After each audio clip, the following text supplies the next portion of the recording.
ఇది సాధారణంగా మనకందరికీ తెలుసండి. ఒక పాప ప్రెగ్నెన్సీ వచ్చిన తర్వాత మరి నాకు ఆపరేషన్ చేస్తారా? లేతే నార్మల్ డెలివరీ అవుతారా? అని గర్భం దాల్చిన స్త్రీకే కాకుండా వారి ఇంట్లో వాళ్ళందరికీ కూడా టెన్షన్‌గా ఉంటందండి. ఇది చాలా చాలా అడ్వాన్స్ అయిపోయినాయండి. మనకి ఈజీగా కూడా నార్మల్ డెలివరీ చేసే పరికరాలన్నీ కూడా వచ్చేసాయి.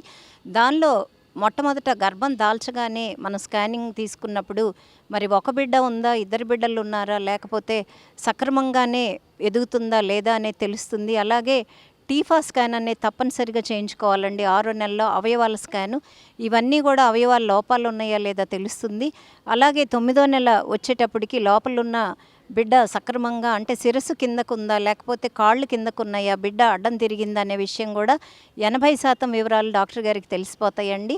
మరి ఈ పాప నార్మల్ డెలివరీ అవ్వాలి అని అంటే ఒక డాక్టర్ రోలే లేదమ్మా.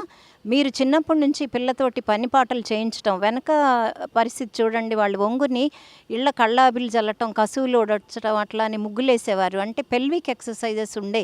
మనం ఒంగున్నప్పుడు కటివల్యం అంతా కూడా చక్కగా ఒక ఎక్సర్సైజ్కి లోనై ఉండేది. ప్రత్యేకించి జిమ్ములకేం వెళ్ళక్కర్లేదు. అందుకని ఏ పిల్లలైతే ఇంట్లో చిన్నప్పటి నుంచి పనిపాటలు చేస్తూ ఉంటారో, ఒంగోవటం, లేవటం, బట్టలు ఉతకటం, ఆరేయటం, మరి ఇంటి పనులు చేసేవారికి దాదాపు ఫిట్నెస్ ఉంటుందండి. ఈ కాన్పప్పుడు వీరు నొప్పి భరించలేక కూడా వీళ్ళ బాధలు చూడలేక కూడా సగం ఆపరేషన్స్ జరుగుతున్నాయి.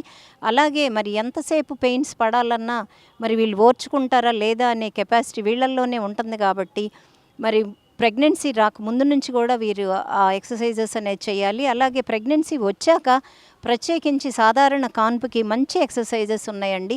బటర్ఫ్లై ఎక్సర్సైజెస్ అని చెప్తాము. తర్వాత లోపల బిడ్డ ఉన్న స్థానాన్ని బట్టి వారికి ఏ ఎక్సర్సైజ్ అయితే సూట్ అవుతుందో ఇండివిజువలైజ్డ్గా కూడా మేము డిజైన్ చేసి వాళ్ళకి చెప్తున్నాము. ఫిజియోథెరపిస్ట్ రోల్ చాలా ఉందండి దీనిలో. అవన్నీ చేసి వారిని దాదాపు నెల రోజులు ట్రైనింగ్ ఇచ్చి లోపల అంతా కూడా సర్క్యులేషన్ అని అంటామండి. ఫీటోమెటర్నల్ సర్క్యులేషన్ అని తల్లి నుంచి బిడ్డకి కనుక బ్లడ్ సర్క్యులేషన్ సక్రమంగా ఉండి పొజిషన్ తర్వాత ప్రజెంటేషన్ అని ఈ రెండు కూడా బాగా ఉన్నట్టయితే 100% కూడా వారు ఆపరేషన్ లేకుండా సాధారణ కాన్పు అయ్యేదానికి ఉన్నదండి. ఇవన్నీ కూడా డాక్టర్కి అలాగే వచ్చిన పేషెంట్కి మధ్య సమన్వయము, అలాగే ఇద్దరి మీద ఒకరికి నమ్మకము. ఇంట్లో కూడా మనం మరి వీరిని ఎంకరేజ్ చేయాలండి. మా అమ్మాయి నొప్పులు పడదు లేదనంటే ఇది మంచి టైం అని చూసుకోకుండా మనం ప్రాక్టికల్గా వెళ్ళినప్పుడు తప్పనిసరిగా నార్మల్ డెలివరీస్ అయ్యేదానికి అవకాశం ఉందండి. అసలు బెడ్ రెస్ట్ అనేది నాకు తెలిసి మరి 35 ఇయర్స్ గైనకాలజీ ఉంటే దాదాపు మేము ఒక 20,000లో ఒకళ్ళకి చెప్తామండి. 20,000లో ఒకళ్ళకే. ఇది సత్యమైన మాట. ఎప్పుడైతే ఆ మాయ కిందకుందుందో, లేదు మధ్య మధ్యలో బ్లీడింగ్ అవుతుందో, లేదు అంతకుముందు BOH బ్యాడ్ ఆబ్స్ట్రిక్ హిస్టరీ ఉన్నా, లేదు ఇలా కాంప్లికేటెడ్ ప్రెగ్నెన్సీ అయితే వారికి మాత్రమే అవసరమైనప్పుడు చెప్తామండి. బెడ్ రెస్ట్ అంటే వాళ్ళని కంటిన్యూస్గా బెడ్ మీదే పడుకోబెడుతున్నారు అదేం కాదండి.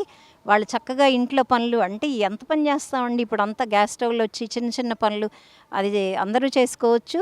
కాకపోతే కంటిన్యూస్గా 3-4 అవర్స్ నిలబడి చేయటం వల్ల ఏంటంటే ఈ ప్లజెంటా ప్రీవియా కానీ ఇలాంటివి ఉన్నా ఇంకా వేరే కాంప్లికేషన్స్ ఉన్నా వాళ్ళకి ప్రాబ్లం అవుతుంది. కాబట్టి వారికి చెప్తాం. ఇందాక నేను చెప్పినట్టు ఈ బెడ్ రెస్ట్ కంటిన్యూస్గా పడుకోవటం అనేది అయితే ఏ 30-40 వేలల్లో 20 వేలల్లో ఒక్కళ్ళకే చెప్తామండి. రొటీన్గా అయితే అక్కర్లేదు.